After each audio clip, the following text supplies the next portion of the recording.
இயேசுவின் வார்த்தை நித்தியமாமே,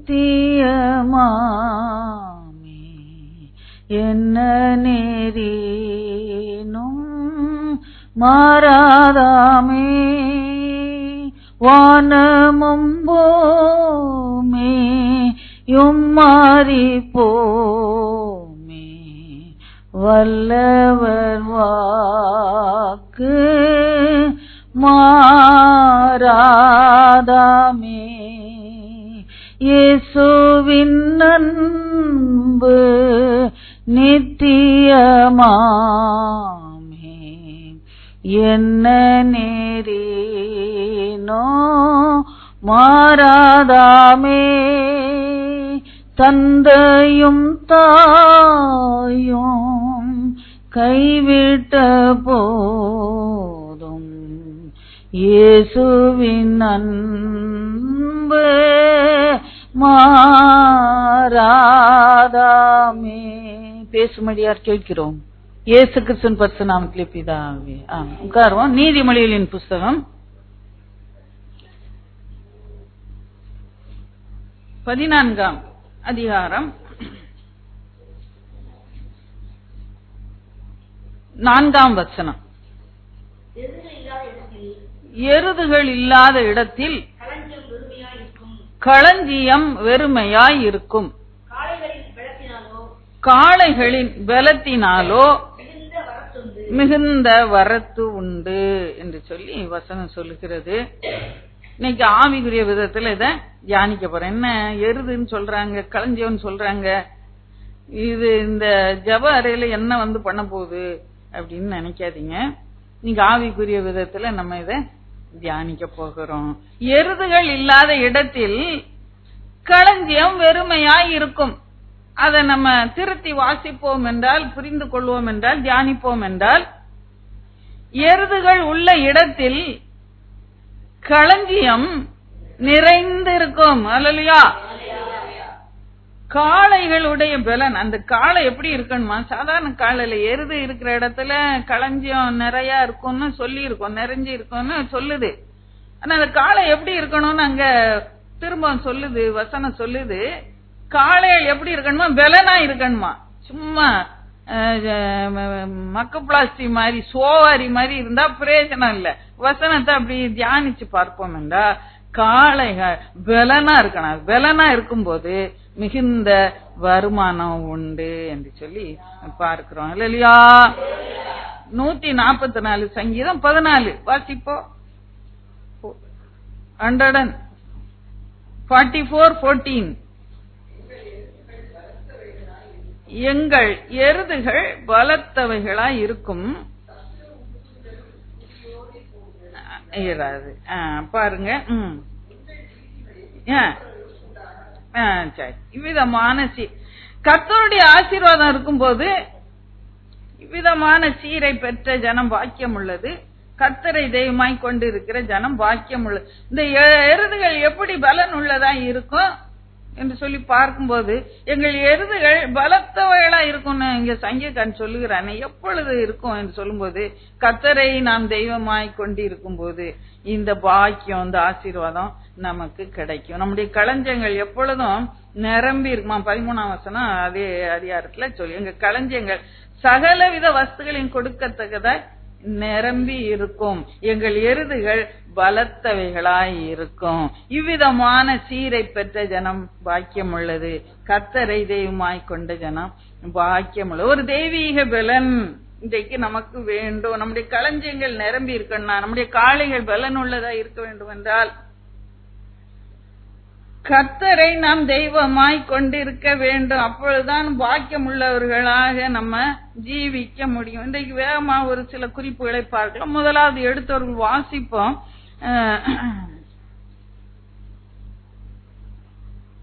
2 நாளாகமத்தின் புஸ்தகம் 4ஆம் அதிகாரம் 4ஆம் வசனம். இந்த காளைகள் எப்படியாக தேவனுடைய கூடாரத்திலே செய்யப்பட்டது என்று சொல்லி பார்க்கிறோம்.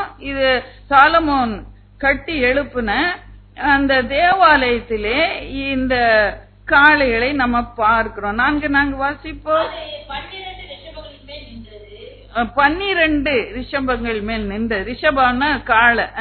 சரி, இவைகளில் 3 வடக்கேயும் 3 மேற்கேயும் 3 தெற்கேயும் 3 கிழக்கேயும்.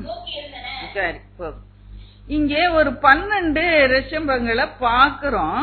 இந்த 12 ரிஷபங்கள் அது மேல நீங்க பார்க்கும் போது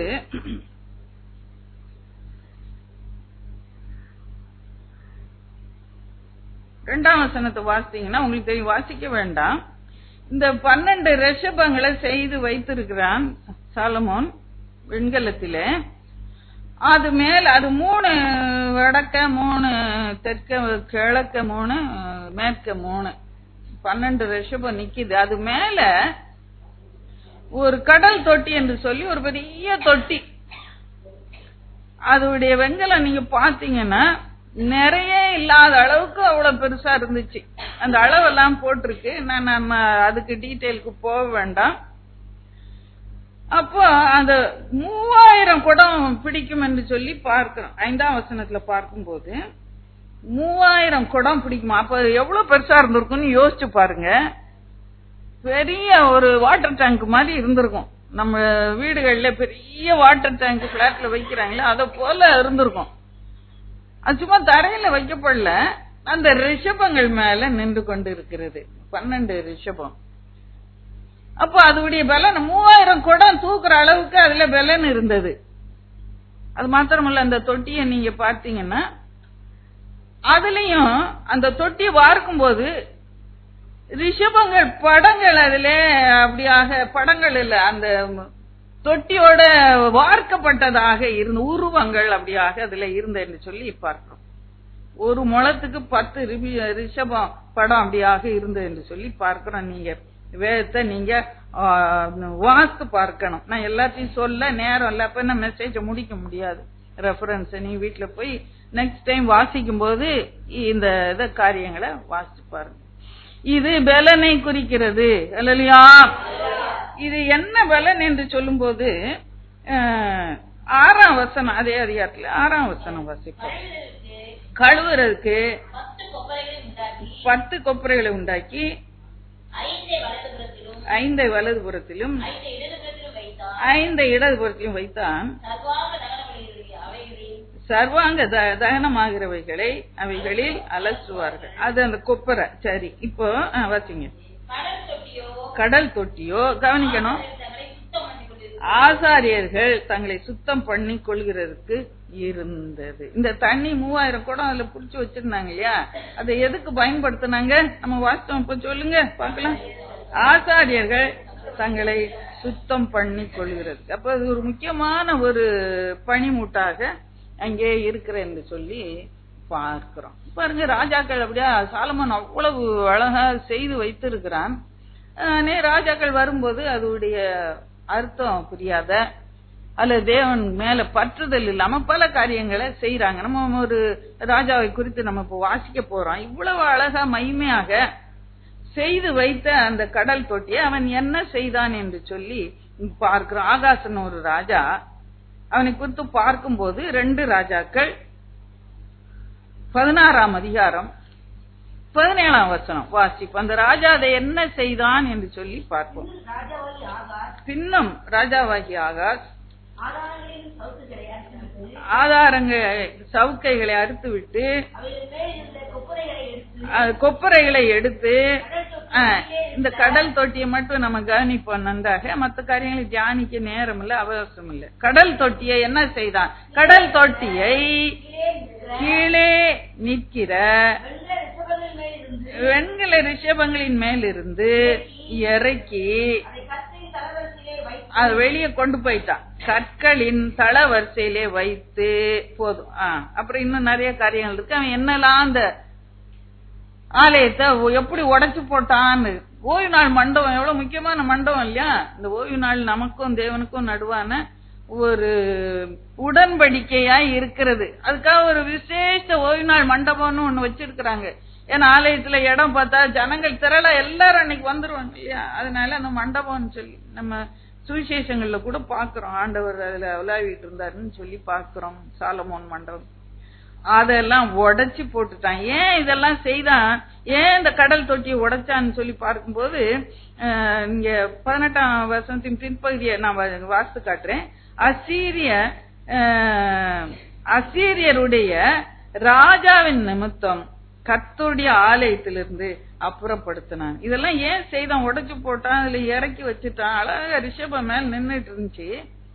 3000 குடம், அவ்வளவு பெரிய ஒரு அந்த பாத்திரம், அத வாட்டர் டேங்க் மாதிரி எவ்வளவு, அதை பார்க்கும்போது எவ்வளவு அழகா செய்யப்பட்டிருக்கிறேன். ரிஷபங்கள் படம் அதுல சித்திரம் தீர்க்கப்பட்டிருக்கு.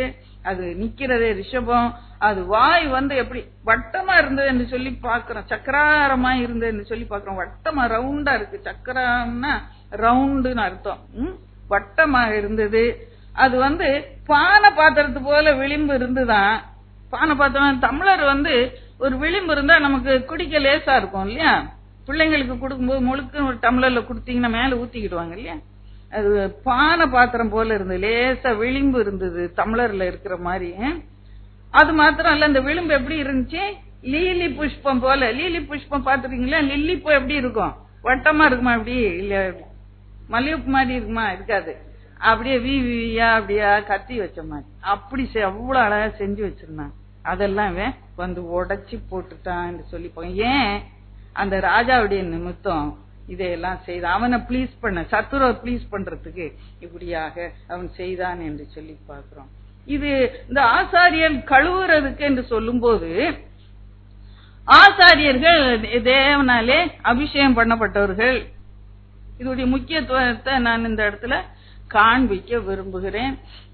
ஆசாரியர்கள் ஏற்கனவே கர்த்தராலே தெரிந்து கொள்ளப்பட்டு அபிஷேகம் பட்டவர்கள். ஆனாலும் கூட அவங்களுக்கு பரிசுத்தம் தேவையா இருந்துச்சு, அது தேவையா இருந்துச்சு. கர்த்தருக்கு ஆராதனை செய்ய பக்கத்துல போகும்போது, ஜனங்களுடைய பாரங்களை எடுத்துக்கொண்டு கர்த்தருடைய சமூகத்துக்கு போகும்போது அவங்களுக்கு கூடுதலாக ஒரு பரிசுத்தம் தேவைப்பட்டுச்சு. அதனாலதான் எவ்வளவுதான் நீ பரிசுத்தமாய் வாழ்ந்தாலும் இந்த பரிசுத்தத்துக்கு மேல இன்னும் பரிசுத்தம் நீ அடையிறதுக்கு உன் அவ்வப்போது நீ கழுவி கொள்ள வேண்டியது அவசியமா இருக்கிறதுக்கு அடையாளமா இயேசு கிறிஸ்துவின் ரத்தத்தினாலே நம்ம ஒவ்வொரு நேரமா கர்த்தருடைய சமூகத்துல சேரும்போதெல்லாம் நம்ம கழுவப்பட வேண்டிய அவசியம். இதுக்கு அடையாளமாக தான் அந்த கடல் தொட்டி அங்கே அவன் செய்து வைத்திருந்தான். தண்ணீர் குறைவில்லாம இருக்கணும்னு சொல்லி 3000 குடம் இருந்தா என்னைக்காச்சும் அதுல குறைஞ்சு இருக்குமா, குறையாது. எடுக்க எடுக்க எடுக்க வந்துகிட்டே இருக்கு, ஆராதனை நடந்துகிட்டே இருக்கு. அத போல இயேசு கிறிஸ்துவின் ரத்தம் நம்ம எப்போ போனாலும் அது நம்ம சுத்திகரிக்க வல்லமையுடையதாய் இருக்கிறது. அல்லேலூயா. இந்த 3000 குடம் எப்படி பிடிச்சாங்க என்று சொல்லி பார்க்கும்போது, இந்த யோசுவாவிட்ட ஏமாத்தி போய் சொல்லி கொஞ்சம் பேர் என்ன பண்ணாங்க, நாங்க தூரத்துல இருந்து வந்தோம், எங்களோட உடன்படிக்கை பண்ணுங்க அப்படின்னு சொல்லி வந்தாங்க. இந்த கிபியோனியர், கிபியோனர் இங்க பக்கத்துல உள்ளவங்க தான், எருசலேம் பக்கத்துல இருக்கிறவங்க தான். தெரிஞ்ச உடனே கானான் தேசத்துக்குள்ள போய் சுதந்திரிக்கும் போது இவன் என்ன சொல்லுறான், ஒரு தண்டனை கொடுக்கறான் அவங்களுக்கு. நீங்க போய் சொல்லி இப்படியாக வஞ்சித்தபடினால என்ன பண்ணுங்க, என்னாலும் நீங்க தேவனுடைய ஆலயத்துக்கு தண்ணி சுமக்கிறவங்களும் விறகு வெட்டி சேர்க்கிறவங்களுமா இருப்பீங்கன்னு ஒரு வேலையை கொடுத்துட்டான். இந்த நிதநீர் என்ன பண்ணுவாங்க, விடிஞ்சா அவங்களுக்கு அதான் வேலை. தண்ணி இந்த காலம் மாதிரி இப்படி சுவிட்ச் போட்டா விருன்னு தண்ணி பிடிச்சு கொண்டு வச்சிடலான்னு நினைக்காதீங்க. அல்லது வீட்டு வாசல்ல அடிப்பம்பு இருக்கும் அடிச்சுக்கலாம்னு நினைக்காதீங்க. பல மைல் தூரம் நடந்து போய் அந்த வனாந்தரத்துல எங்க தண்ணி கிடைக்குதோ ஊற்றுகளை பார்த்து தூண்டி போட்டு இறைச்சி ஒவ்வொரு குடமா கொண்டு நிரப்பிக்கிட்டே இருப்பாங்க. காலையில இருந்து ராத்திரி வரைக்கும் அவங்களுக்கு அதுதான் 3000 குடம் அது பிடிக்கிற அளவுக்கு அவங்க ஊத்திக்கிட்டே இருக்கணும். அதை எடுத்து செலவழிக்க திரும்ப திரும்ப ஊத்திக்கிட்டே இருக்கணும். அப்படியாக இருந்தது. பரிசுத்தம் பண்ணறத ஆண்டவர் அதிகமாக விரும்பினார். அதனால அப்படியாக ஒரு தொட்டியை வைத்தார்கள். அல்லேலூயா. ஒரு பெரிய தொட்டி, இவ்வளோண்டு இல்ல, இந்த தண்ணி கொண்டா இன்னும் கொஞ்சம் யாரும் ஒரு நாள் ஆசாரியன் சொல்லி இருக்க மாட்டான். அவ்வளவு அதிகமாக அதுல கிருபை அதுல பாய்ந்து வந்தது. அந்த பரிசுத்தத்துக்கு அடையாளமான அந்த தொட்டியை அவன் என்ன பண்ணா, இறக்கி வைத்து விட்டான். அறுத்து கீழே கொண்டு இறக்கி வெளியே கொண்டு தள்ளி வச்சுட்டான். ஏன், சத்ரு நிமித்தம் அப்படியாக அவன் செய்து விட்டான். இந்த காளை ஒரு அசட்ட பண்ணப்பட்ட ஒரு காளையாக இருந்தது. எங்க காளைகள் பலனுள்ளதாய் இருக்கும், இது நம்ம பரிசுத்தத்தை ஒரு நாளும் அசட்டை பண்ணக்கூடாது. அதுக்கு பிறகு இந்த காளையை யாராவது தேடி இருப்பாங்களா? அந்த தொட்டியை இறக்கி வெளியே கொண்டு தளவரிசையில் வச்சுட்டான். இந்த காளைகள் அசட்டை பண்ணப்பட்டதா இருந்து பரிசுத்தத்துக்கு அங்க இடமே இல்லாதபடி அப்படியாக மாறி விட்டது என்று சொல்லி பார்க்கிறோம். அந்த மாதிரியை அவன் ஏன் இப்படியாக செய்தான் என்று சொல்லி பார்க்கும்போது அந்த அதிகாரத்திலே முன்பகுதியிலே பார்ப்போம் என்றால், அவனுக்கு விரோதமாக சீரியா ராஜாவும் இஸ்ரேல் ராஜாவும் வருகிறார்கள் இந்த ஆகாஸ்க்கு விரோதமாக. உடனே அவன் என்ன பண்ணுகிறான், அசீரிய ராஜாவை போய் சேர்ந்துகிட்டு எனக்கு உதவி செய்யின்னு சொல்லி என்ன பண்ணா, கர்த்தருடைய ஆலயத்தில் இருந்த பொக்கிஷத்துல என்னெல்லாம் வெள்ளி கிடைச்சதோ என்ன பொண்ணு கிடைச்சதோ எல்லாவற்றையும் காணிக்கையாக அனுப்பிட்டான். உடனே இந்த அசீரிய ராஜா போய் அந்த இஸ்ரவேல் ராஜாவோடையும் சீரியா ராஜாவோடையும் யுத்தம் பண்ணி அவங்கள தோக்கடிக்கிறத பாக்குறோம். உடனே இவன் என்ன பண்ணுகிறான், எதிர்கொண்டு போகிறான், அந்த ராஜாவுக்கு எதிர்கொண்டு போய் அவனை வாழ்த்துகிறான். அப்படியா போகும்போது இந்த தமஸ்குல 10ஆம் வசனத்துல பார்க்கும்போது தெரியும், தமஸ்குல ஒரு பெரிய பலிபீடம் ஒரு விக்கிரகம் ஒண்ணு இருக்குது. அத போய் பாக்குறான். அந்த பலிபீடத்தின் சாயல அதன் சாயல வேலைப்பாடாய அது மாதிரி, இந்த மாதிரின்ற வார்த்தையை நீங்க குறித்து வைத்துக் கொள்ளுங்க. அந்த மாதிரி அங்க ஒரு மாதிரியை பாக்குறான். அந்த மாதிரிய இவன் என்ன பண்ணுகிறான், ஊருக்கு அனுப்புறான், ஊருக்கு அனுப்பி வைக்கிறான். இந்த மாதிரியில எனக்கு ஒண்ணு செஞ்சு வைன்னு அந்த மாதிரிய பார்த்து அவன் இவன் போறதுக்குள்ள ஊருக்கு எருசலேமுக்கு போறதுக்குள்ள அதே மாதிரி ஒன்ன செஞ்சு வச்சுட்டான். உடனே என்ன பண்ணுகிறான், இந்த பலிபீடத்தை எடுத்துட்டு இந்த கடல் தொட்டியை எடுத்துட்டு அவன் இஷ்டத்துக்கு ஒன்ன வச்சுட்டான். அந்த மாதிரின்ற வேட கொஞ்சம் நீங்க உங்களுக்கு இன்னுமாய் நான் ஆழமாய் நான் காண்பிக்க விரும்புறேன். 1 நாளாகமம் 28:12-19 வசனங்களை வாசிப்போம். 1 நாளாகமம் இந்த மாதிரி இங்கே எருசலேம் ஆலயத்தில் செய்யப்பட்ட இந்த மாதிரி எப்படி கிடைச்சது இந்த ராஜாவுக்கு என்று சொல்லி பார்க்கிறோம். வாசிங்க, சத்தமா வாசிங்க. தாவீது தன் குமாரனாகிய சாலமோனுக்கு மண்டபமும் அறைகளும் பொக்கிஷ சாலையும் மேல் வீடுகளும் உள்ளறைகளும் கிருபாசன ஸ்தானமும். இப்ப அந்த மாதிரின்ற வேட நீங்க கொஞ்சம் அண்டர்லைன் பண்ணி வச்சு, இந்த மாதிரி எது, அந்த மாதிரி எப்படி வந்துச்சு, இந்த மாதிரி எப்படி வந்துச்சு, கொஞ்சம் நீங்க அத ரெண்டையும் ஒத்துட்டு பார்க்கணும். இந்த மாதிரி இங்க ஒரு மாதிரி தாவீதுக்கு கொடுக்கப்படுகிறது. வாசிங்க.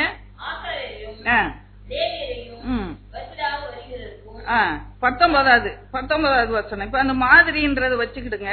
எப்படி இந்த அறையெல்லாம் கட்டணும் மாதிரி இந்த மாதிரி அந்த மாதிரியை வச்சுக்கிடுங்க. அந்த கோடு போட்டு வச்சுக்கிடுங்க. மாதிரியின் படி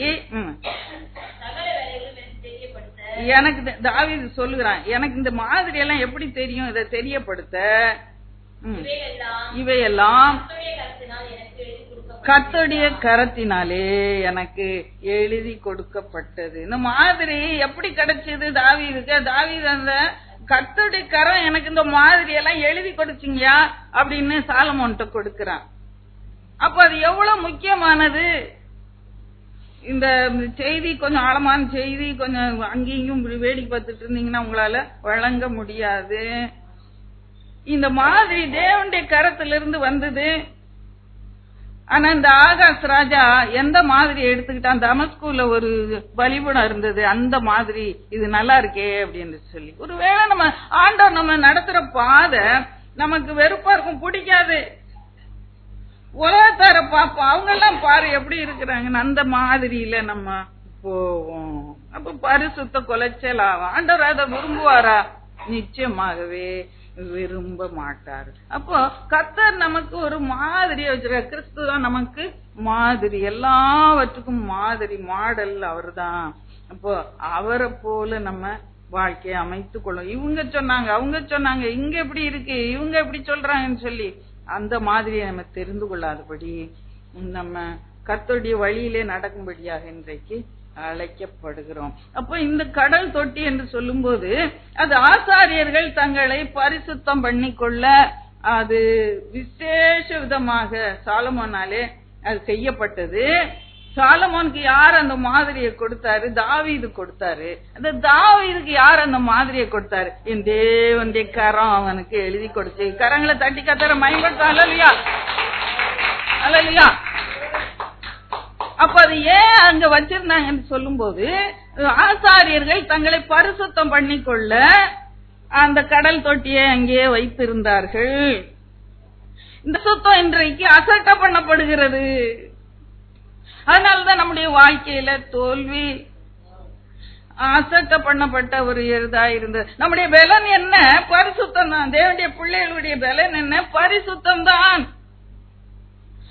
இந்த பரிசுத்தமாகிய பலனை பெற்றுக்கொள்ளும் போதுதான் நம்ம வெற்றியாக வாழ முடியும்.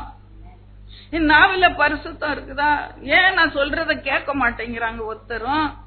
என் நாவில இன்னைக்கு பரிசுத்தம் இருக்கணும் ஆண்டவரே என்று சொல்லி என் நாவ பரிசுத்தத்துக்கு நான் ஒப்பு கொடுக்கிறேன்.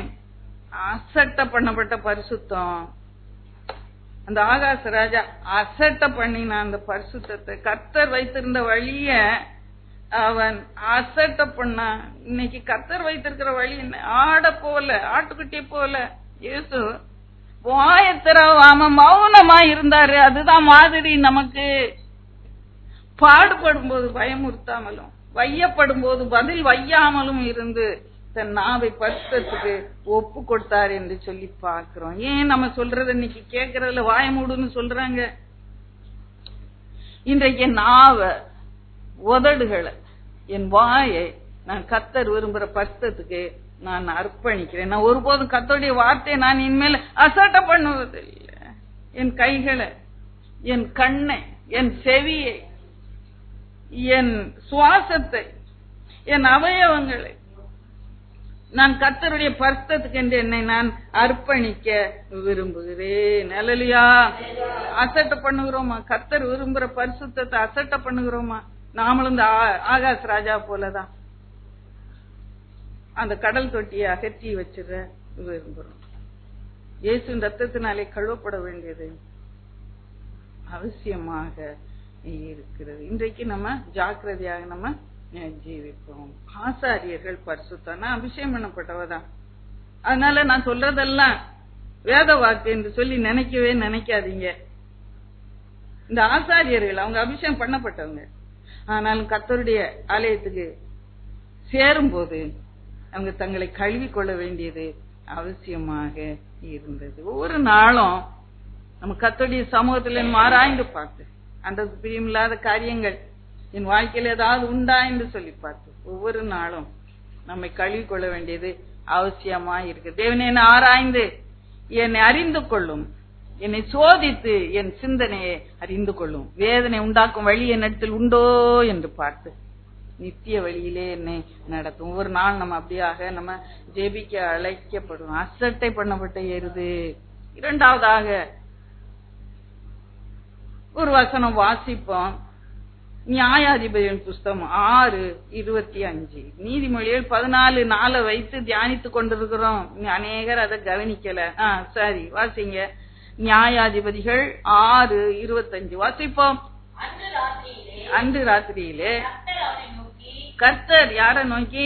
கிதியோன் நோக்கி, நீ உன் தகப்பனுக்கு இருக்கிற காளைகளில் 7 வயதான இரண்டாம் காளை, இங்க காளையை குறித்து தியானிச்சுட்டு இருக்கிறோம். இரண்டாம் காளையை கொண்டு போய் தகப்பனுக்கு இருக்கிற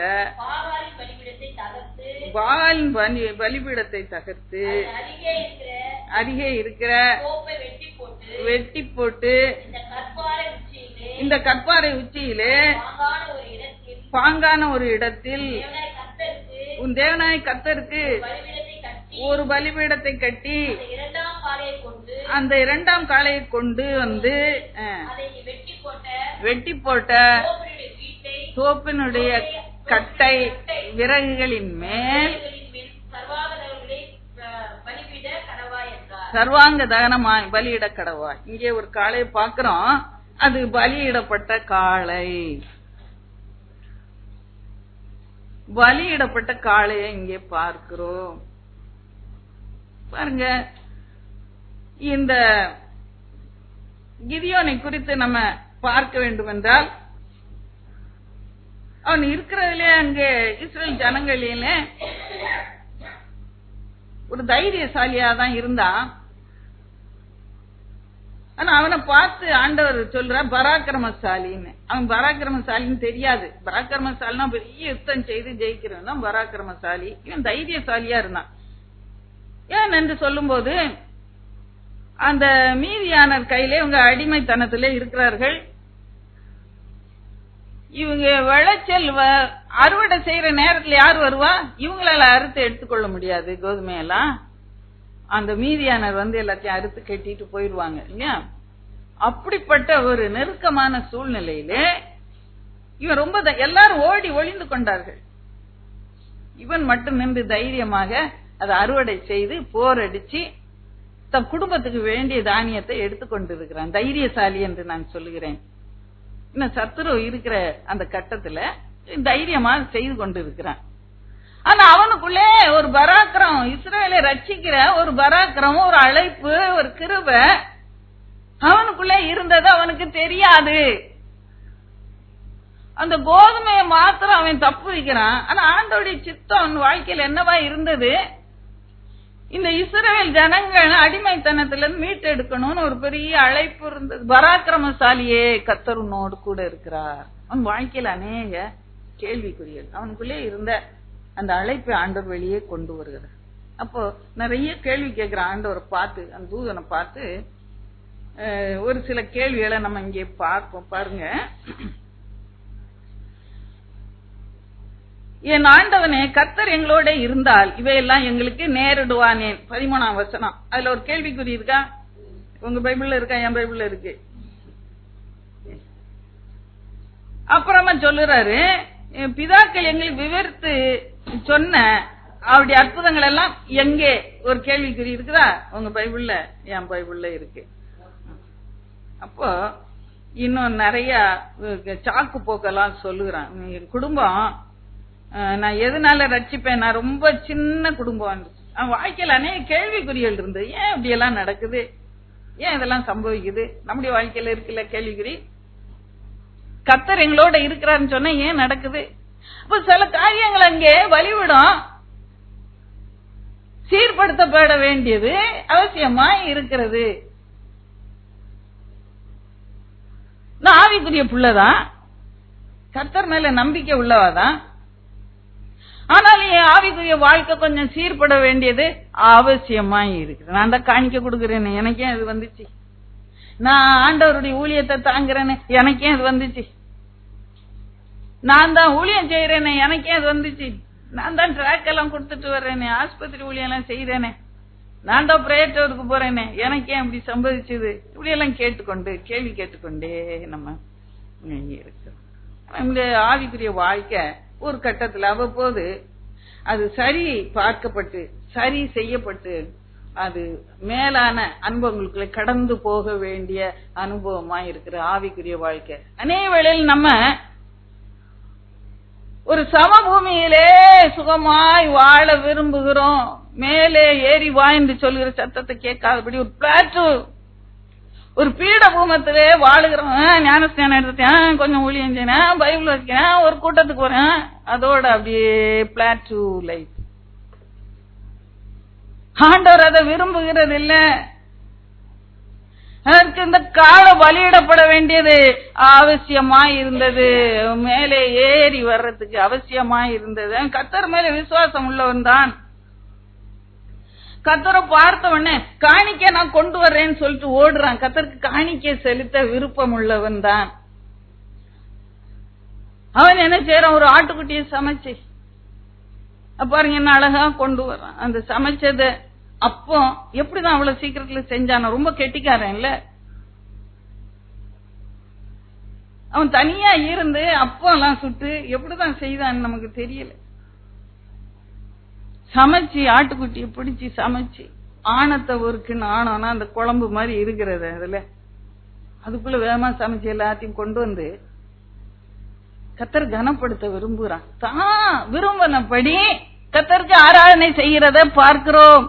அங்க ஒரு பாறை இருந்தது, அது மேல வையின்னு சொன்னாரு ஆண்டவர். வேற வழி இல்ல. அத வச்ச உடனே அப்புறமா என்ன அக்னி அப்படியே கற்பாறையிலிருந்து எழும்பி அப்படியே அதை பட்சித்து போட்டது.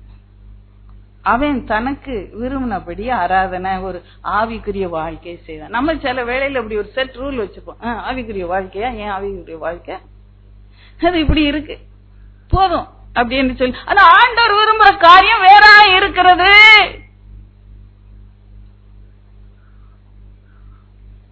ஆண்டவர் சொல்லுறாரு, இந்த மலை உச்சியில பாங்கான ஒரு இடத்துல நீ அந்த காளை கொண்டு, தகப்பனுக்கு இருக்கிற காளை கொண்டு இங்கே பலியிடு அப்படின்னு சொல்றாரு. ஆண்டவர் விரும்புற இடம் அது.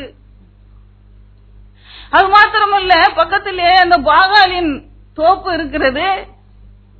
பாகாலுடைய விக்கிரம் கோயில்லாம் இருக்கு, அதுவும் இருக்கு. இங்க ஆராதனையும் நடக்குது. அதை ஆண்டவர் விரும்புகிறது அல்ல.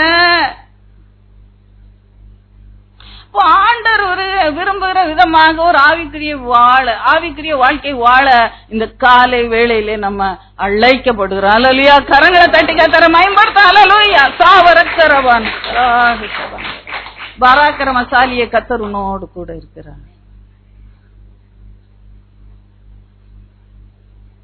கத்தர் விரும்புற ஒரு ஆவிக்குரிய வாழ்க்கை வாழ இன்றைக்கு நீ ஒப்பு கொடுக்கணும்.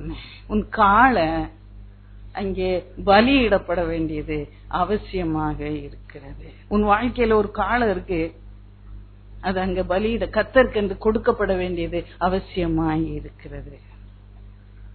கத்தருக்கென்று சில காரியங்களை இன்னும் நம்ம விட்டு கொடுக்காம இருக்கிறபடினாலே அந்த காலை இந்த காலை வேளையிலே பலியிடப்பட வேண்டியது அவசியமாக இருக்கிறது. அவன் அதை பலியிட்ட மாத்திரத்தில் அங்கே அவன் பராக்கிரமசாலியாய் மாறுகிறான். அல்லேலூயா. இஸ்ரவேலை ரட்சிக்க கர்த்தர் தன்னுடைய பட்டயத்தை கிதியோன் கையிலே கொடுத்து, கர்த்தருடைய பட்டயம் இது கிதியோனுடைய பட்டயம் என்று சொல்லி அந்த நுகத்தடியை அந்த காலை வேளையிலே முறித்து போட்டார். கரங்களை தட்டி கர்த்தரை மகிமைப்படுத்த. அல்லேலூயா. சாபரக்கரவனம் உற்சாகமாக பலவீனங்கள் எல்லாம் மாறி போட்டது. இன்றைக்கு நம்ம பூரணமாக ஒப்பு கொடுப்போம். இன்னும் ஒப்பு கொடுக்கப்படாத ஒரு சில காரியங்கள் நம்முடைய வாழ்க்கையில இருக்கு. இது இருந்தா என்ன பரவாயில்ல, நான் டிவி தானே பாக்குறேன், அதுல என்ன நான் சும்மா இருக்கேன், இங்க அதை பாத்துக்கிட்டு இருக்கேன், சீரியலை பாத்துட்டு போறேனே. இல்ல, அந்த காலை இன்றைக்கு பலியிடப்பட வேண்டியது அவசியமா இருக்கு. நுகத்தடிகள் முறிந்து போகும் அப்பொழுதுதான். இல்லையா? கர்த்தருக்கு ஏற்ற பலிய, கர்த்தருக்கு ஏற்ற ஆராதனைய, கர்த்தருக்கு பிரியமான ஒரு ஆவிக்குரிய வாழ்க்கை வாழ கர்த்தர் இன்றைக்கு உன்னை அழைத்து கொண்டு வந்திருக்கிறார். கரங்களை தட்டி கர்த்தரை மகிமைப்படுத்த. அல்லேலூயா. சாபரக்கரவா. நீங்க ஒப்பு கொடுக்க ஆயத்தமாக இருக்கிறீர்களா? காளையின் பலத்தினாலே மிகுந்த வரத்து உண்டு. அல்லேலூயா. அந்த காலை தனக்குன்னு அவன் வச்சிருந்தானா, இத்தனை பெரிய விடுதலை கிடைச்சிருக்காரு. கர்த்தருக்கு என்று ஒப்பு கொடுத்தபடினாலே அங்கே ஒரு மகத்தான விடுதலைய அங்கே அவன் பெற்றுக்கொள்கிறத பார்க்கிறோம். அல்லேலூயா.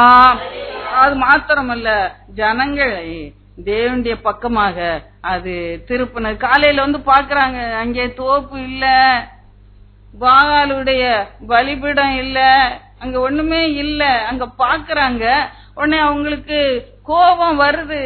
யோவாஸ் கிட்ட போய் அவங்க வீட்டை சுத்தி ஒரே கூச்சல் போடுறாங்க, யார் இதை செய்தா அப்படின்னு சொல்லி. இவன் தான், அவனை வெளியே கொண்டு வா, அவன் சாக வேண்டும் என்று சொல்லி.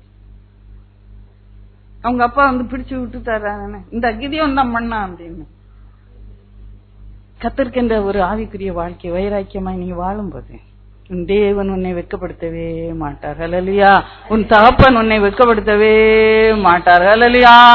நீ கர்த்தருக்கு சாட்சியாக நிற்பீர்கள். அல்லேலூயா. அந்த தகப்பனுக்கு எது முக்கியம் தெரிஞ்சிட்டு, என் காலை இல்ல, இது என் மகன் தான் எனக்கு முக்கியம், இது கர்த்தருக்காக அதை செய்தான் என்று சொல்லி. பாகால் தெய்வம்னா பாகால் வழக்காடட்டும் இன்னைக்கு என்று சொல்லி, பாகால் பேசட்டும் அப்படின்னு சொன்னா எல்லா ஜனங்களும் வாயை பொத்திக்கிட்டு போயிட்டாங்க. கர்த்தர் உன்னை ஒப்பு கொடுப்பாரா? சத்துரு கையில உன்னை ஒப்பு கொடுப்பாரா? ஒருபோதும் ஒப்பு கொடுக்க மாட்டார். உன் தகப்பன் உன்னை மூடி பாதுகாப்பார். அல்லேலூயா. உன் ஆவிக்குரிய வாழ்க்கை கர்த்தருக்கு பிரியமா இருக்கும்படியாக உன்னை மூடி காத்து கொள்வார். அல்லேலூயா. ஜனங்கள் கர்த்தருடைய ஜனங்களுடைய இருதயம் கர்த்தர் பட்சமாக திரும்பின. கர்த்தர் தான் தெய்வன் என்று அறிந்து கொண்ட. பாகால் வந்து பேசல, பாகால் வந்து வழக்காடல. என் கோயில யார் இடிச்சு போட்டான், என் தோப்பை யார் வெட்டி போட்டான், பாகால் வரல. உன்னை ஜனங்களுடைய இருதயம் கர்த்தர் தேவன் என்று அறிந்து கொண்டு அங்கே பார்க்கும்போது அவன் எக்காலம் ஊதி அவன் திரளா ஜனங்கள் அவனை பின்தொடர்ந்து வந்தாங்க. ஜனங்களுடைய இருதயம் கர்த்தர் பட்சமாய் திரும்பின போது அங்கே நுகம், மீதியானுடைய நுகம் முறித்து போடப்பட்டதை பார்க்கிறோம். ஹல்லேலூயா. கரங்களை தட்டி கர்த்தரை மகிமைப்படுத்தும். ஹல்லேலூயா. இந்த தெய்வீக பலன் நமக்கு இன்றைக்கு வேண்டும். ஜனங்களை ஒருமனப்படுத்தி கர்த்தர் பட்சமாய் திருப்ப கர்த்தர் ஆவிக்குரிய வாழ்க்கை இன்றைக்கு அவர் சரி செய்ய விரும்புகிறார். ஹல்லேலூயா. செட்ட பண்ணப்பட்ட காலன்னு பார்த்தோம், பலியிடப்பட்ட காலன்னு பார்த்தோம். இன்னொரு காரியத்தை நம்ம பார்க்கலாம். மூன்றாவதாக ஒரு வசனம் வாசிப்போம். 1 சாமுவேல் 17:7 வாசிப்போம். 1 சாமுவேல் 11:7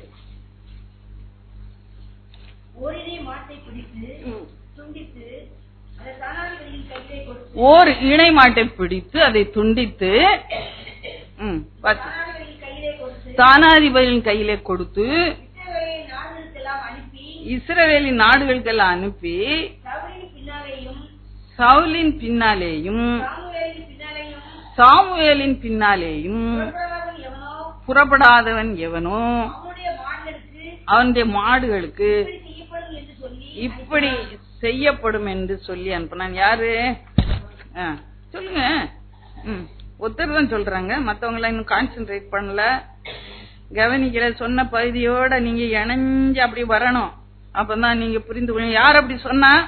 சவுல் ராஜா சொல்லுகிறார். இப்ப கூட கொஞ்சம் சத்தம் வந்துச்சு, முதல்ல ஒரே ஒரு சத்தம் வந்துச்சு, இப்ப கூட ஒரு 5-6 சத்தம் வந்துச்சு. எல்லாரும் பாத்துக்கிட்டீங்களா? எல்லாரும் பாத்துக்கிட்டீங்களா? என்ன பகுதின்னு புரிஞ்சுக்கணும். ஏன்னா ஃபுல்லா எல்லாத்தையும் சொல்ல நமக்கு தியானிக்க நேரம் இருக்காது. அந்த குறிப்பை மாத்திரம் தான் நம்ம தியானிப்போம். இங்கே ஒரு காளையை பாக்குறோம், அது என்ன பண்ணப்பட்டுச்சா?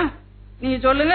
துண்டிக்கப்பட்ட காளை, துண்டிக்கப்பட்ட ஒரு காளைய இங்க பாக்க. அதுல ஒரு பலன் இருந்தது. இன்னைக்கு தெய்வீக பலனை எப்படி எல்லாம் பெற்றுக்கொள்ளணும்னு தியானிச்சுக்கிட்டு இருக்கிறோம். இது காலை துண்டிக்கப்படும் போது அதுல எனக்கு என்ன லாபம்? இங்க பாருங்க, சவுல் ராஜா ராஜாவாக அபிஷேகம் பண்ணப்பட்டார். ஆனா இந்த நேரம் வரைக்கும் ராஜாவாக அவனை சிங்காசனத்துல நம்ம பார்க்கல.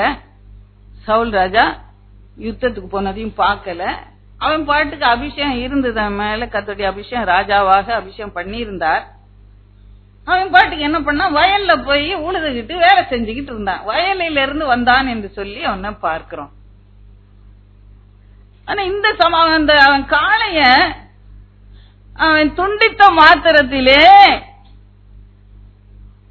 அவன் வாழ்க்கையில ஒரு பெரிய மாறுதல். அதுக்கு பிறகு அவன் வயலுக்கு போல பெரிய ராஜாவாக திரும்பவும் அவனை, அங்க ஒரு யுத்தம் நடக்குது, அதுல ஜெயத்தை பெற்றவனை திரும்பவும் ராஜாவாக அவனை ஆயத்தப்படுத்தி அவனை கனப்படுத்தி ஜனங்கள் அவனை சவுல் ராஜா என்று சொல்லி அது முதல் ராஜாவாக கனம் பண்ண ஆரம்பிக்கிறார்கள். அப்போ நம்முடைய வாழ்க்கையிலே நம்ம அபிஷேகம் பண்ணப்பட்டவர்களா இருந்தாலும் கூட நம்முடைய வாழ்க்கையில சில நேரம் நம்ம அந்த வித்தியாசத்தை உணராதபடி உட்கார்ந்து கொண்டே இருக்கிறோம். ஆனா ஒரு நேரம் ஒன்று வரும், கர்த்தருடைய அபிஷேகத்தை மறுபடியும் இங்கே பார்க்கும்போது சவுல் ராஜா மேல ஒரு விசேஷ அபிஷேகம் அவனுக்கு இறங்குனது என்று சொல்லி பார்க்க, அந்த அதிகாரத்தை வீட்டுல போய் வாசிப்பாங்க. சவுல் ராஜா மேல ஒரு அபிஷேகம் வந்து இறங்குது. அப்ப அந்த அபிஷேகம் நம்ம இருக்குன்னு சொல்லிட்டு அப்படியே நம்ம இருக்க கூடாது. எனக்கு இருக்க அபிஷேகம் இருக்கு, அது ஒவ்வொரு நாளும் நம்ம புதுப்பித்துக் கொள்ள வேண்டியது அவசியமாய் இருக்கிறது. கர்த்தருடைய அழைப்பை அபிஷேகத்தை புதுப்பித்துக் கொள்ள வேண்டியது அவசியமாய் இருக்கிறது. இந்த காலையிலே நீங்கள் பரிசுத்தாவின் அபிஷேகத்தை புதுமையாக பெற்றுக்கொண்டீங்களா? புதிய அபிஷேகத்தை பெற்றுக்கொண்டீங்களா? அந்நிய பாஷையில பேசி கொஞ்ச நேரம் மகிமைப்படுத்தினீங்களா? அந்நிய பாஷையில பேசுறது மாத்திரமல்ல, ஒரு புதிய அபிஷேகத்தை பெற்றுக்கொள்ளணும். அதுக்கு ரெண்டுக்கும் வித்தியாசம் இருக்கு. கொஞ்சம் 2 வார்த்தை அந்நிய பாஷையில பேசினோன்னே ஆஹா என்று சொல்லி அதோட நம்ம வாய் மூடிக்கொள்றோம். இல்ல, ஒரு புதிய அபிஷேகத்தை நம்ம பெற்றுக்கொள்ளணும். புதிய எண்ணெயினாலே அபிஷேகம் பண்ணப்படுகிறேன். இங்க சவுல் ராஜா வாழ்க்கையில ராஜாவா அபிஷேகம் 9ஆம் அதிகாரத்துல அபிஷேகம் பண்ணப்பட்டாலும் அந்த 11ஆம் அதிகாரம் வரைக்கும் அவனுடைய வாழ்க்கையில ஒரு வித்தியாசமே இல்ல. வயல்ல போய் வேலை செஞ்சுக்கிட்டு இருந்தான். ஆனா கர்த்தருடைய அபிஷேகத்தை அவன் புதுப்பித்து கொண்ட போது, கர்த்தர் ஒரு புதிய அபிஷேகம் மேல ஊற்றின போது அவன் வாழ்க்கையில ஒரு மகத்தான வெற்றி வந்தது. ஒவ்வொரு நாளும் நம்ம அபிஷேகத்துல நிரம்பும் போது, புதிய அபிஷேகத்தினால் நிரப்பப்படும் போது நம்முடைய வாழ்க்கையிலையும் கர்த்தர் பெரிய காரியங்களை செய்வார். அவ்வளவு நேரம் அவனை அசட்டை பண்ணவங்களா வந்து அவனை கனப்படுத்துறாங்க.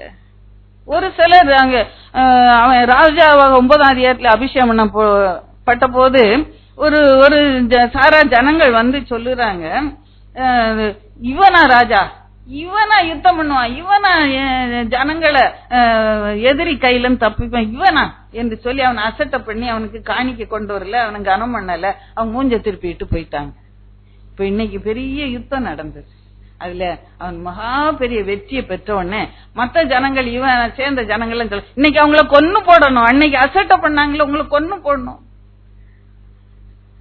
அப்ப அவன் என்ன சொல்லுகிறான், ஐயோ இன்னைக்கு யாரும் கொல்லப்படக்கூடாது, அவங்கள நான் மன்னிக்கிறேன் என்று சொல்லி பெருந்தன்மையாக மன்னிக்க முடிகிறது. அப்ப அந்த அபிஷேகம் வரும்போது நம்முடைய வாழ்க்கையில நமக்கு விரோதமா யாராவது ஒரு தப்பு செஞ்சாருந்தாங்கன்னா அதை மன்னிக்க கர்த்தர் ஒரு புதிய அபிஷேகத்தை தரும். அன்னைக்கு தான் அந்த அபிஷேகம் அவன் வாழ்க்கையில அப்படியா செயல்பட்டத எவ்வளவு பெருந்தன்மை இல்லையா, அவங்க மத்தவங்களை மன்னிக்கிற அந்த தன்மையை நமக்கு தருவாரு.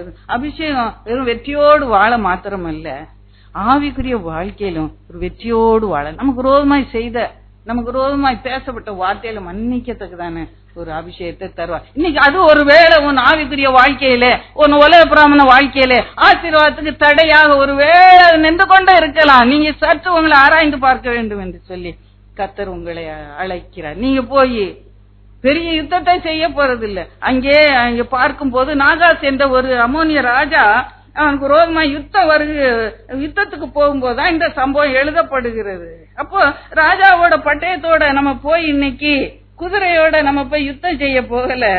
இன்னைக்கு இப்படியான காரியங்கள், நம்மால ஜெயிக்க முடியாத ஒரு சில காரியங்கள், மன்னிக்க முடியாத ஒரு சில காரியங்கள், இருதயத்திலே ஒரு வேளை ஒரு கசப்பு, இதெல்லாம் ஜெயிக்க இன்னைக்கு ஒரு புதிய அபிஷேகம் எனக்கு தேவை. நீங்க சொல்லலாம், அவன் நாகாசு ராஜா வந்தான் யுத்தத்துக்கு, அவனுக்கு தேவைப்பட்டுச்சு ஒரு அபிஷேகம், எனக்கே அந்த அபிஷேகம் என்று சொல்லி நீங்க ஒரு வேளை நினைக்கலாம். இல்லை பிரியமானவர்களே, உங்களுக்கு விரோதமாய் பேசுகிறவர்களை, உங்களுக்கு விரோதமாய் கிரியை செய்கிறவர்களை மன்னிக்கத்தக்கதான ஒரு அபிஷேகம் உங்களுக்கு வேணும். அதுக்கு தான் அபிஷேகம் இன்றைக்கு நமக்கு கொடுக்கப்படுகிறது. இதுக்காக அந்த காலை அங்க துண்டிக்கப்படுகிறத பார்க்கிறோம். இந்த மன்னிப்பு அதுதான் நம்முடைய வாழ்க்கையில துண்டிக்கப்பட வேண்டிய ஒரு காரியமா இருக்கு. மற்ற விரோதமான கசப்பு அது துண்டிக்கப்பட வேண்டியது அவசியமா இருக்குது. துண்டிக்கப்பட்ட போது அங்கே ஒரு மனது அங்கே வருகிறது. ஜனங்கள் எல்லாம் ஒரு மனப்பட்டு பயந்து ஓடி வந்தார்கள். சவுலின் பின்னாலே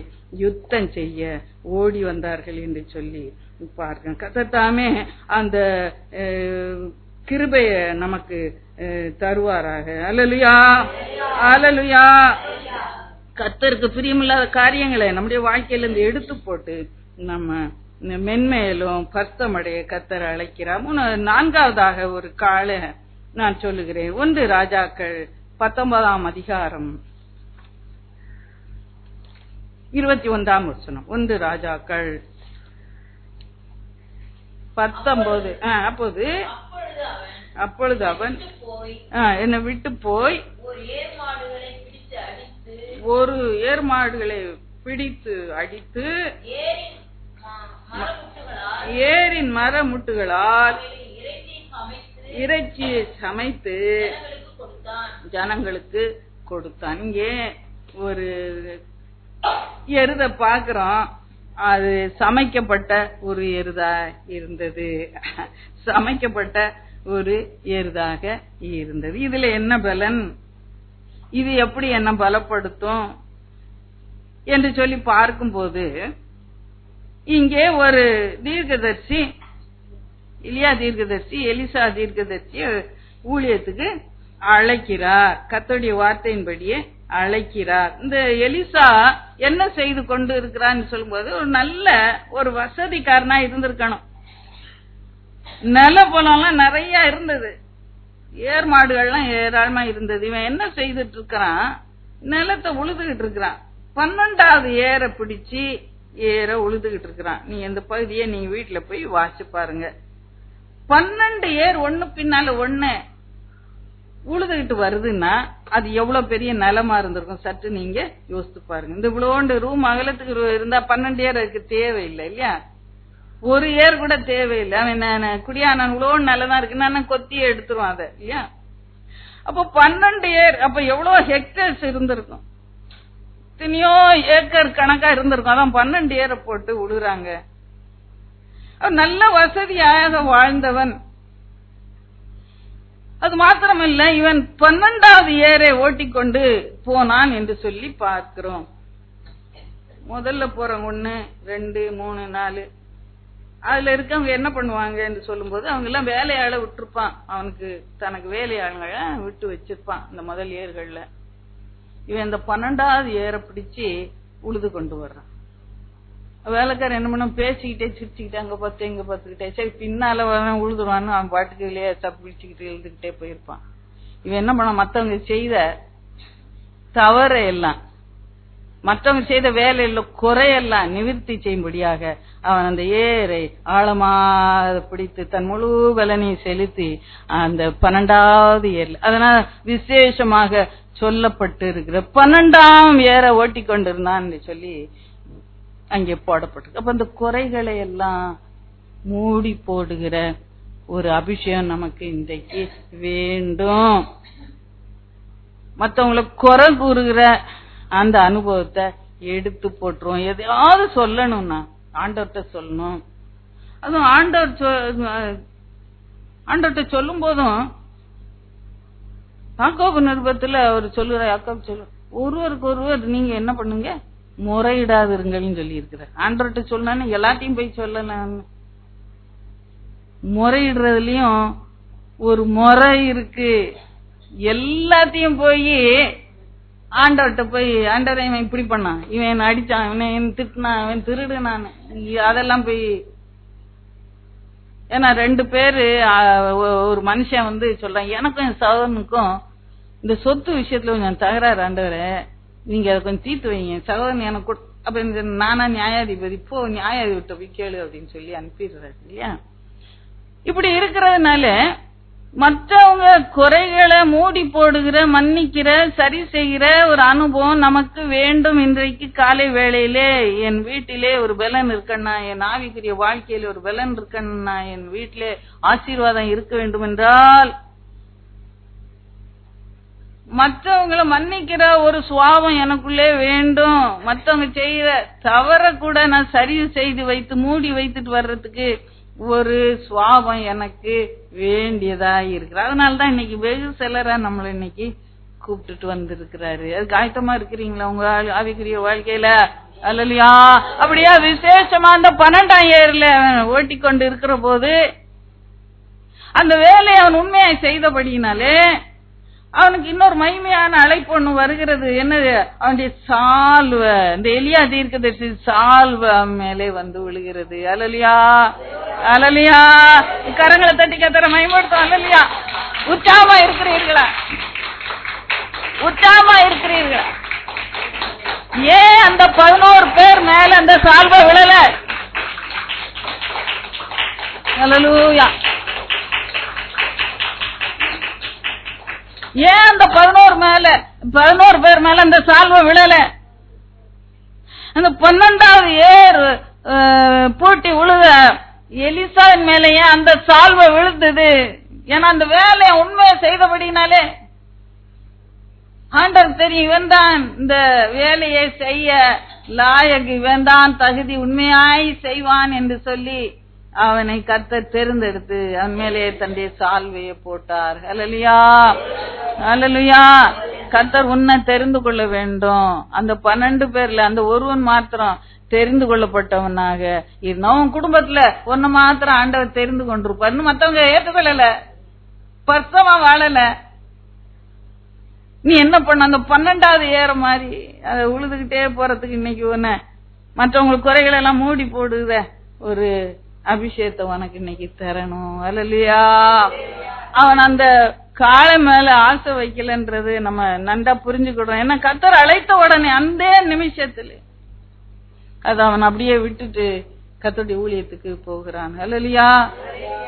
கலப்பையின் மேல கைய வைத்து பின்னிட்டு பாக்குறோம் தேவனுடைய ராஜ்யத்துக்குள்ள பிரவேசிக்க முடியாது என்று சொல்லி லூக்கா 9ஆம் அதிகாரத்துல 62ஆம் வசனத்துல நம்ம பார்க்கிறோம். அதை குறித்து கூட ஒரு நாள் நம்ம தியானித்தோம்.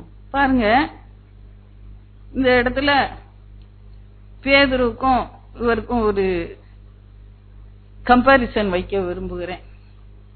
பேதுரு என்ன பண்ண, வழியெல்லாம் விட்டுட்டு வந்துட்டாரு, படகெல்லாம் விட்டுட்டு வந்துட்டாரு. இவர் என்ன பண்ணாரு, அந்த படகும் வலையும் அப்படியே இருந்துச்சு.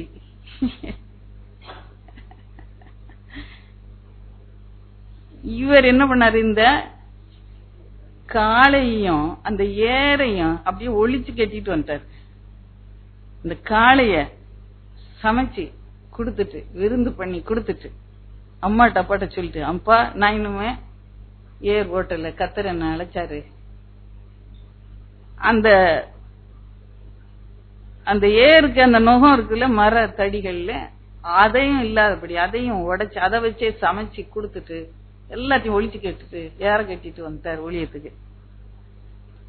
இந்த பேதர் என்ன பண்ணாரு, அந்த படகு அங்கே நிறுத்தி வச்சிருந்தாரு, அதுக்குள்ளே இருந்துச்சு. இந்த ஆண்டவர் மறிச்சுட்டாரு, சின்ன உயிர் தெளிந்துட்டான்னு சொல்றாங்க. ஆனா என் வயிற்று பாட்டை யாரு பாப்பா, சரி வா அந்த படகு நிக்குது இல்ல, வா மீன் பிடிக்க போலாம் வா அப்படின்னு சொல்லி போய் மீன் பிடிக்க போனாரு. அந்த பேச்சுக்கே இடம் இல்ல. அப்புறமா திரும்ப வந்து ஆண்டவர் கடற்கரையில நின்று அதே அற்புதத்தை செய்து, அன்னைக்கு மீன் பிடிக்கும் போது ஒண்ணுமே இல்ல ஆண்டவரேன்னு நின்னான் இல்லையா, அதே மாதிரி வெறுமையில நிக்கிறான். மீன் ஒண்ணும் கிடைக்கலையே அப்படின்னு நிக்கிறான். யோவான் 21ஆம் அதிகாரம். திரும்பவும் ஆண்டவர் வந்தவனை சந்திச்சு, என் ஆட்டுக்குட்டிய மேய், நான் மீன் நான் தருவேன்ப்பா அப்படின்னு 153 மீனை கொடுத்து அவனை மறுபடியும் அழைக்க வேண்டியதா இருந்துச்சு. இந்த வேலைக்கே இடம் இல்லாதபடி இந்த தீர்க்கதரிசி என்ன பண்ணான், அந்த சமைச்சு கொடுத்துட்டு காலையை சமைச்சு கொடுத்துட்டு மர மூட்டை வச்சே சமைச்சு கொடுத்துட்டு எல்லாத்தையும் ஒழிச்சு கெட்டு பின்னானவளை மறந்து விட்டு முன்னானவளை நோக்கி ஓட கர்த்தர் இன்றைக்கு உன்னை அழைக்கிறார். அல்லையா? சமைக்கப்பட்ட காலவும் வாழ்க்கையில் எத்தனையோ காலை உனக்கு மேன்மையான காரியங்கள் இருக்கும். அத கர்த்தருக்கு விட்டு விட்டு இந்த கர்த்தரை பின்தொடர கர்த்தர் உன்னை அழைக்கிறார். என் குமாரத்தியை கேள், உன் செவியை சாய்த்து கவனித்துக்கொள், உன் தகப்பன் வீட்டை மறந்து விடு, அப்பொழுது ராஜா உன் அழகில் பிரியப்படும். பழைய வாழ்க்கையை நினைச்சிட்டு இருக்கிறோமோ, பழைய ஏத்துல வெங்காயம் சாப்பிட்டேன், வெள்ளரிக்காய் சாப்பிட்டேன்னு சொல்லிக்கிட்டே இருக்கிறாய.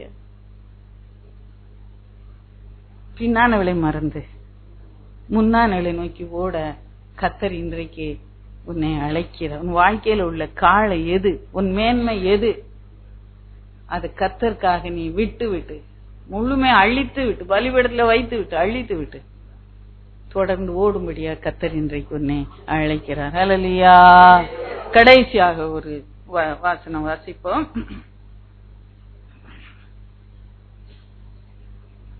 எபிரேயர் புஸ்தகம்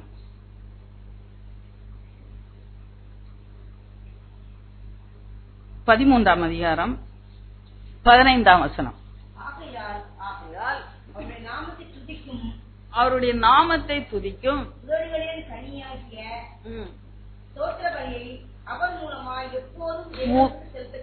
உதடுகளின் கனியாகிய ஸ்தோத்திர பலியை அவர் மூலமா எப்போதும் தேவனுக்கு செலுத்தக்கணும். இப்போ இன்னொரு வசனத்தையும் வாசியும். உதடுகளின் கனின்னு சொல்லப்பட்டிருக்கு. இதே வசனம் நம்ம கொஞ்சம் வித்தியாசமா பார்க்கலாம். இங்கன்னா ஓசியா தீர்க்கதரிசன புஸ்தகம் ஓசியா தீர்க்க தரிசன புஸ்தகம் 14ஆம் அதிகாரம் 2ஆம் வசனம் 14:2 வாசிங்க. வார்த்தைகளை கொண்டு கர்த்தரிடத்தில் திரும்புங்கள், அவரை நோக்கி தேவரீர் எல்லா அக்கிரமத்தையும் நீக்கி எங்களை தயவாய் அங்கீகரித்தருளும், அப்பொழுது நாங்கள் எங்கள் உதடுகளின் காளைகளை செலுத்தும். உதடுகளின் காளை என்று சொல்லப்பட்டிருக்கிறது. உதடுகளின் காளை என்று சொல்லப்பட்டிருக்கிறது. இந்த காளை என்ன? உதடுகளின் காளை. இது உங்களுக்கு ஒரு பெரிய பலனை கொடுக்கும். நம்ம காளைன்னு சொல்லும் போது அது பலத்துக்கு அடையாளம் என்று சொல்லி முதல்ல இருந்து தியானிச்சுக்கிட்டு வர்றோம். இது உதடுகளுக்கு ஒரு பலன் இருக்கிறது.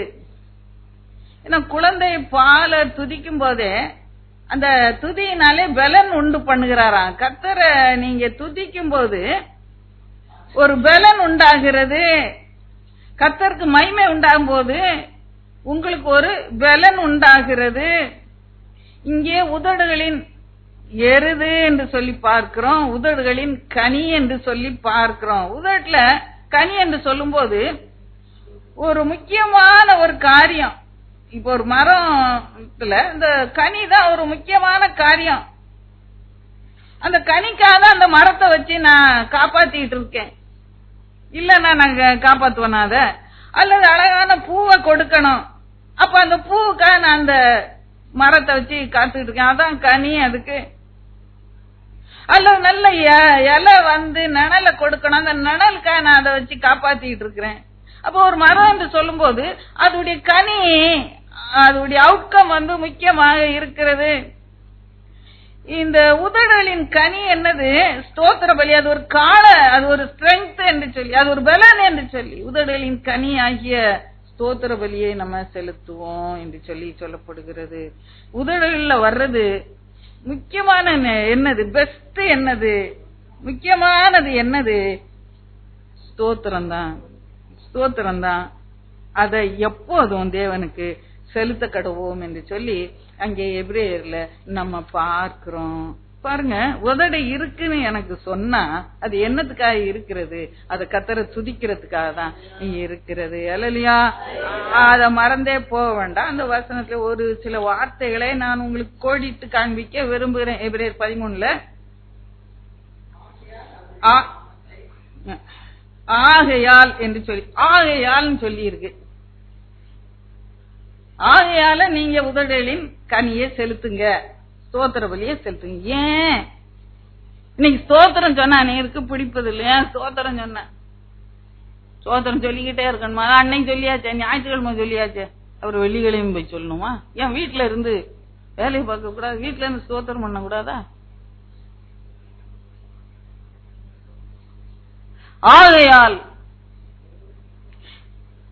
ஆகையால ஸ்தோத்திரம் பண்ணி செலுத்துங்க உதவி கண். அப்ப ஆகையால்னு சொன்னா என்னத்துக்கு? ஏன் ஸ்தோத்திர பலி செலுத்தணும் அப்படின்னு சொல்லி அதுக்கு முந்தின வசனங்களை பார்ப்பீங்கன்னா தெரியும். அப்போ ஆகையால்னு சொல்லும் போது ஏதோ காரணம். ஸ்தோத்திர பலியை செலுத்துங்கன்னு சும்மா கடன்காரன் கேட்ட மாதிரி கேட்கல. ஏதோ ஒரு காரணம் இருக்கு. நம்ம ஸ்தோத்திர பலி செலுத்தணும்னா ஒரு காரணம். ஆகையால் நீங்க செலுத்துங்கன்னு சொல்லும் போது 12ஆம் வசனத்துல இருந்து பார்த்தோம்னா தெரியும். வாசிக்க வேண்டாம், நான் வாசித்து காண்பிக்கிறேன். இயேசுவும் தம்முடைய சொந்த ரத்தத்தினாலே ஜனத்தை பரிசுத்தம் செய்யும்படியாக நகர வாசலுக்கு புறம்பே பாடுபட்டார். ஆகையால் நீங்க உதடுகளின் கனியாய ஸ்தோத்திர பலியை செலுத்துங்க. அல்லேலூயா. ஆகையால் நம்ம திரும்பவும் சொல்லப்பட்டிருக்கு, நாம் அவருடைய நிந்தைய சுமந்து, அவர் பாடுபட்டார், நமக்கு நகர வாசலுக்கு புறம்பே பாடுபட்டார். நான் அதனால் அவரை துதிக்கிறேன். ஆகையால் நான் அவருடைய நிந்தைய சுமந்து பாளையத்துக்கு புறம்பே அவரிடத்துக்கு புறப்பட்டு போய் என் உதடுகளின் கனிய ஸ்தோத்திர பலியா அவருக்கு செலுத்துகிறேன். அல்லேலூயா. பரலோகத்திலே வாசமாயிருக்கிற மகா பெரிய உன்னத தேவன் அவரு தலை சாய்க்க இடம் இல்லாதபடி, ஊருக்குள்ள நகரத்துக்குள்ள கூட மறிக்க இடம் இல்லாதபடி நகர வாசலுக்கு புறம்பே பாடுபட்டார், நிந்தைய சுமந்தார். அதனால ஆகையா நானும் புறப்பட்டு போய் அவருக்கு ஸ்தோத்திர பலியை செலுத்துறது அவசியமாக இருக்கிறது. வாரம் நாளெல்லாம் நீங்க வீட்டுல இருந்து ஸ்தோத்திர பலியை நீங்க செலுத்துறீங்க. ஆனா ஒரு நாளில புறப்பட்டு தேவனுடைய ஆலயத்துக்கு போய் ஸ்தோத்திர பலியை செலுத்துறீங்க. ஒரு நாளில புறப்பட்டு வந்து உபவாச கூட்டத்துல உட்கார்ந்து ஸ்தோத்திர பலியை செலுத்துறீங்க. நீங்க புறப்பட்டு போய் ஸ்தோத்திர பலியை செலுத்துங்க என்று கரங்களை தட்டி கத்தரை மயன்படுத்தும். அல்லேலூயா. சாபரக்கரம் உச்சாமாக அல்லேலூயா. ஆகையால் நான் ஸ்தோத்திர பலி செலுத்தினேன். ஏன்னா எனக்காக ஒருத்தர் பாடுபட்டார். என் நோய், பாவம், சாபம் எல்லாம் சுமந்து தீத்தார். எங்க வீட்டுக்குள்ள நகரத்துல இல்ல, வசதியாக இல்ல, ஏசி போட்ட ரூம்குள்ள இல்ல, வெளியே போய் நிந்தைய சைத்தார். ஆகையால் நான் அவருக்கு ஸ்தோத்திர பலி செலுத்தணும். உதடுகளின் கால், அந்த best outcome of my lips, அது ஸ்தோத்திர பலி தான். அதை நான் செலுத்த அழைக்கப்படும். நிந்தைய சுமந்துகிட்டு, அவருடைய நிந்தைய சுமந்துகிட்டு என்று சொல்லப்பட்டிருக்கு. நமக்கா எல்லாம் சுமந்தாரு. நான் என்ன பண்றேன், அதை உணர்ந்து அந்த எண்ணத்தை இருதயத்துல சுமந்துகிட்டு, அவர் பட்ட நிந்தைய நினைத்து, அவர் பாடுகளை நினைத்து, சிலுவையில எனக்காக பட்ட பாடு, அவமான நிந்தைய சுமந்துகிட்டு நான் புறப்பட்டு போகும்படியாக, அவருடைய சமூகத்துல சிலுவை நினைவுக்குள்ள அவருக்கு ஸ்தோத்திரம் சொல்லும்படியாக இன்றைக்கு நான் அழைக்கப்படுகிறேன். அல்லேலூயா. நிலையான நகரம் நமக்கு இங்கே இல்லை, வரப்போகிறது. நாடி தேடு. ஆகையால் அவருடைய நாமத்தை துதிக்கும் உதடுகளின் கனியா ஸ்தோத்திர பலியை அவர் மூலமா எப்பொழுதும் தேவனுக்கு செலுத்த கடவும். அல்லேலூயா. இந்த நகரத்துக்குள்ளேயே நான் இருக்கிறேன், நகரத்தை விட்டு வெளியே வா அப்படின்னு சொல்றாரு. அங்க விளங்குதா உங்களுக்கு? நம்ம வசதியை விட்டு வெளியே வான்னு அங்க வசனம் சொல்லுகிறது. அல்லேலூயா. ஏன் என்று சொல்லும் போது அதுக்கு ஒரு காரணம் சொல்லுகிறாரு. நிலையான நகரம் இல்ல, இதெல்லாம் அழிஞ்சு போகிற நகரம். உனக்கு கைவேலை இல்லாத ஒரு நகரத்தை, வீட்டை உனக்கு செஞ்சு வச்சிருக்கிற. ஆகையால் நீ அவருக்கு ஸ்தோத்திர பலியை செலுத்து. உங்களுக்கு உச்சாமா இல்லையா? ஸ்தோத்திரம் சொல்ல அநேருக்கு காரணமே இல்லை. என்னத்த ஸ்தோத்திரம், என்னத்தை செஞ்சிட்டாரு? நோயை தானே கொடுத்தாரு, கடனை தானே கொடுத்தாரு.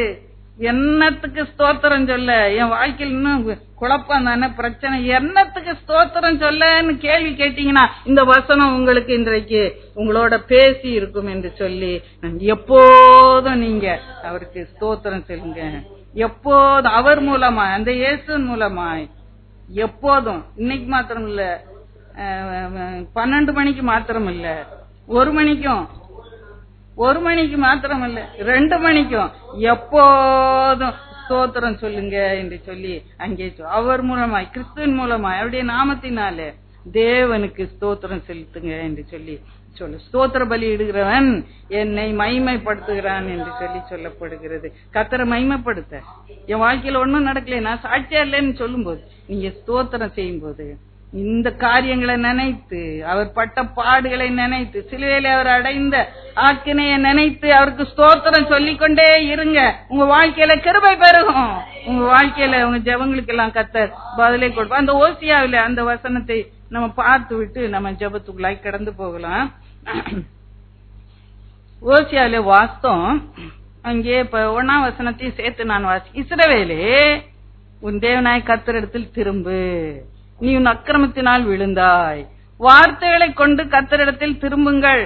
அவரை நோக்கி, தேவரீர் எல்லா அக்கிரமத்தையும் நீக்கி எங்களை தயவாய் அங்கீகரித்தருளும். அப்பொழுது நாங்கள் எங்கள் உதடுகளின் காளைகளை செலுத்துவோம். காளைகளை என்று சொல்லி பன்மையில சொல்லப்பட்டிருக்கு. ஒரு காளை இல்ல, ஸ்தோத்திரம் மாத்திரம் அல்ல, இன்னும் அநேக காளைகள் நம்முடைய வாழ்க்கையில உண்டு. அது என்னன்னா ரிப்பன்டன்ஸ், ஒரு மன்னிப்பை குறித்து இங்கே சொல்லப்பட்டிருக்கு. அப்ப இஸ்ரவேலே என்று சொல்லிவிட்டு சொல்லுகிறார், தேவனாய் கர்த்தரிடத்துல நீ திரும்பு என்று சொல்லுகிறார். வார்த்தைகளை கொண்டு கர்த்தரிடத்தில் திரும்புன்னு சொல்லிட்டு அவர் சொல்லுகிறாரு. எப்படி திரும்பணுமா? வார்த்தையால திரும்பணுமா? உதட்டுல இருந்தான வார்த்தை வரும். இந்த உதடின் கனி, உதடின் காலை, வார்த்தையை கொண்டு திரும்பு. வாயை திறந்து சொல்லு உன் ஆண்டவர்கிட்ட. என்ன சொல்லு? அங்க ஸ்தோத்திரம் என்று சொல்லி பார்த்தோம். இங்க ஒன்ன ஓசியா தீர்க்கதரிசி சொல்லுகிறாரு, நீ வார்த்தைகளை கொண்டு கர்த்தரிடத்தில் திரும்பு. நீ அவரை நோக்கி என்ன சொல்லணும்னு சொல்லுது வசனம். தேவரில் எல்லா அக்கிரமத்தையும் நீக்கி எங்களை தயவாய் அங்கீகரித்தருளும் என்று சொல்லணுமா? ஆண்டவர்கிட்ட என்ன சொல்லணுமா? என் அக்கிரமத்தை நீக்கிங்க, தயவாய் என்ன நீங்க அங்கீகரித்தருளும். என்ன அங்கீகரிக்காம யார அங்கீகரிக்க போறாரு? அப்படின்னு நினைச்சிட்டு இருக்கிறாங்க.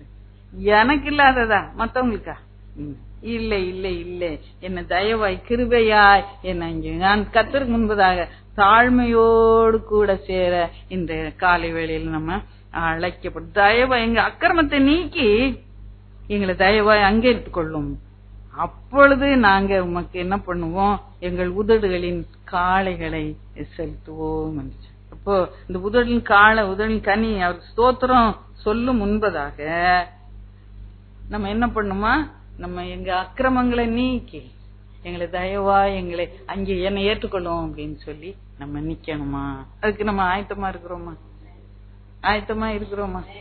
அப்பொழுது நிச்சயமாக நம்முடைய உதட்டுல ஒரு கனி காணப்படும். அல்லேலூயா.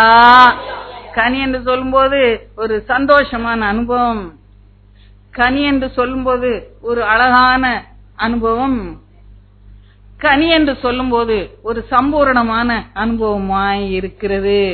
கனி என்று சொல்லும்போது அது எல்லாரும் விரும்புற ஒரு காரியமாக இருக்கிறது. கனினா எல்லாருக்கும் இஷ்டம் தானே? கனினா ஒருவேளை ஒரு வாழைப்பழம் கிடைச்சதுன்னா நீங்க என்ன பண்ணி, ஐயோ என் பேத்திக்கு கொண்டு கொடுத்துறேன் கொஞ்சம் வளர்ந்துருவாளே அப்படின்னு சொல்லி இல்ல, இந்த பெஸ்ட நம்ம கொடுக்கணும்னு விரும்புறோம். யாரோ நம்ம பிரியமானவங்க, மற்றவங்களுக்கு பிரியமான வாழ்க்கை வாழ கற்றுக்கொள்வோம். அப்பொழுது தேவனாலே நம்ம அங்கீகரிக்கப்படுவோம், தேவனாலே ஆசீர்வதிக்கப்படுவோம், தேவனுக்கு பிரியமாய் நம்ம வாழுவோம். கர்த்தர் தாமே இந்த கிருபைகளை நமக்கு தருவாரா? கரங்களை தட்டி கர்த்தரை மகிமைப்படுத்த. அல்லேலூயா. அப்படியாக நம்ம ஜபத்துக்குள்ளாய் நம்ம கடந்து போகலாம். நீதிமொழியின் புஸ்தகம் அந்த வசனத்தை நான் வாசிக்கிறேன் ஜபத்திலே.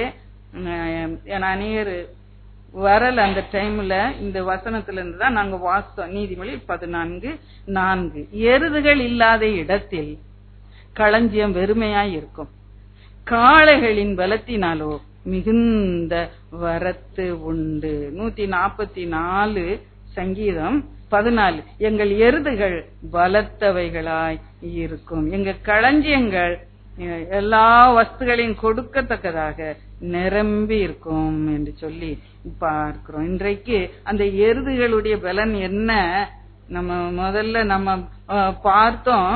அது ஒரு எருது என்று சொல்லும் போது கர்த்தர் விரும்புற பரிசுத்தம் தான் என்னுடைய ஸ்ட்ரெங்தா இருக்குது. அசட்டை பண்றோமா? அசட்டை பண்ணப்பட்ட எருது என்று தியானித்தோம். பலியிடப்பட்ட எருது, துண்டிக்கப்பட்ட எருது, சமைக்கப்பட்ட எருது, உதடுகளின் காளையாகிய எருது என்று தியானித்தோம். கர்த்தர் தாமே இந்த காலை வேளையிலே நம்மை ஆசீர்வதிப்பாரா? ஜெபத்துக்குள்ளாய் கடந்து போகலாம்.